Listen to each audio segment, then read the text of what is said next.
विप्रं पूजयामि ओम हनुसोदवे नमः दत्तोर्पत्रं पूजयामि ओम लंबोदराय नमः भद्रीपत्रं पूजयामि ओम गुहाग्रजाय नमः अपामार्गपत्रं पूजयामि ओम गजकर्णाय नमः तुलसीपत्रं पूजयामि ओम एकदन्ताय नमः शोधपत्रं पूजयामि ओम विकटाय नमः कमलपत्रं पूजयामि ओम भिन्नदन्ताय नमः विष्णुक्रान्तपत्रं पूजयामि ओम मणवे नमः दाढीपत्रं पूजयामि ओम सर्वेश्वराय नमः देवदारपत्रं पूजयामि ओम भावचन्द्राय नमः मोरवरपत्रं पूजयामि ओम हेरंबाय नमः स्वामी అలాగే గణపతి పూజ చేసుకోండి ఓం వినాయకాయ నమః ఓం విఘ్నరాజాయ నమః ఓం గౌరీపుత్రాయ నమః ఓం గణేశ్వరాయ నమః ఓం స్కందాగ్రజాయ నమః ఓం అవ్యయాయ నమః ఓం పూతాయ నమః ఓం దక్షాయ నమః ఓం అధ్యక్షాయ నమః वाणीप्रदाय नमः ओम अव्ययाय नमः ओम सर्वसिद्धिप्रदाय नमः ओम सर्वत्रयाय नमः ओम सर्वरीप्रियाय नमः ओम सर्वात्मकाय नमः ओम सृष्टिकर्त्रे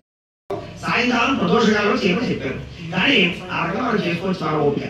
ఈ రకంగా ఈ వ్రతాన్ని చేయాలమ్మా. ఈ వ్రతాన్ని చేసుకునేటటువంటి వారు కుడుమని అలాగే నైవేద్యాలు కూడా సమర్పణ ఒక పసుపు జాకెట్ ముక్క కానీ లేకపోతే తెలుపు రంగు జాకెట్ ముక్క కానీ లేకపోతే తువ్వాలు కానీ వేసుకుని దాంట్లో కాస్త కొంచెం కుంకుమ వేసి కాస్త పసుపు బొట్టు పెట్టి 3 దోశల బియ్యాన్ని ఏదైతే మన కోరిక ఉందో ఆ కోరిక కానీ సమస్య కానీ గణపతి చెప్పుకుని ఆ కోరిక తీర్చవయ్యా అని చెప్పేసి 3 దోశల ఆ బియ్యాన్ని ఆ యొక్క ఆ జాకెట్ ముక్కలో కానీ తువ్వాలలో కానీ వేసి దాన్ని మూట కట్టాలి.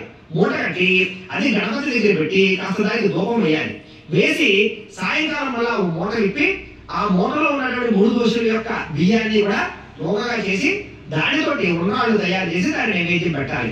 ఈ రకంగా ఉడుపు కట్టి దానితోటి ఉండ్రాలైనా చేయొచ్చు లేదా పర్వాలైనా చేయొచ్చు లేకపోతే దద్దోజనమైనా పెట్టాలమ్మా.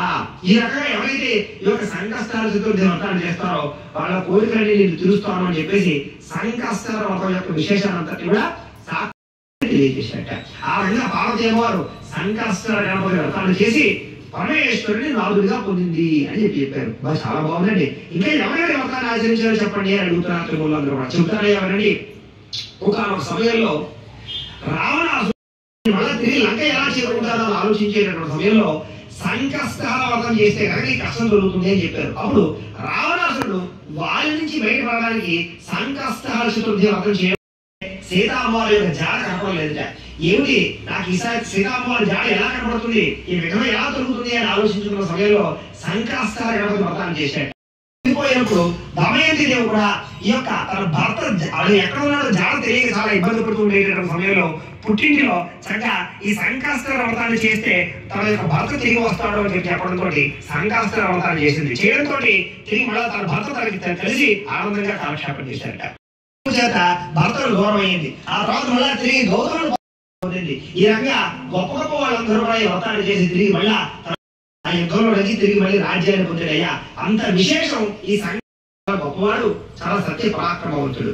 అయితే ఈ వృషభరాజు ఏం చేసేటువంటి కనుక సంసార యాత్రలో ఉండేటటువంటి వాడు సంసారం మీద విరక్తి కలిగి తండ్రిని తల్లిని అలాగే భార్యని కొడుకుని అందరినీ వదిలిపెట్టేసి అనుభవిస్తున్నారట. ఈ భుజుడు మాత్రం కింద తపస్సు చేసుకుంటున్నాడు భూలోకంలో. సరే ఒక సమయంలో నారద మహర్షి ఆకాశ మార్గంలో వెళుతూ బ్రాహ్మణుడి సహా పంక్తి భోజనం చేసేవాడు. అంటే అందరినీ పిలిచి వాళ్ళందరికీ భోజనాలు పెట్టి తిరిగివాడు అన్నమాట 12,000 మందితోటి. అంత గొప్పవాడు, అంత మహానుభావుడు. అయితే అతను కూడా పూర్వ జన్మ చేసినటువంటి మహాపాతకం చేత ఈ జన్మలో అతనికి సంతానం కలగలేదు. సంతానం కలగడం కోసం ఎన్నో రకాల పూజలు చేశాడు, ఎన్నో రకాల వ్రతాలు చేశాడు. ఎన్ని వ్రతాలు చేసినా సరే సంతానం కలగడం లేదట. సరే ఇలా కలగకపోయేసరికి నారద మహర్షి ఒక సమయంలో పితృలోకానికి వెళ్ళాట. పితృలోకానికి వెళ్ళేసరికి ఈ యొక్క కృతవీర్యుడి యొక్క తండ్రి కనపడ్డాట. తండ్రి కనపడితే ఏమయ్యా నీ కొడుకు కింద రాజ్యాధికారులు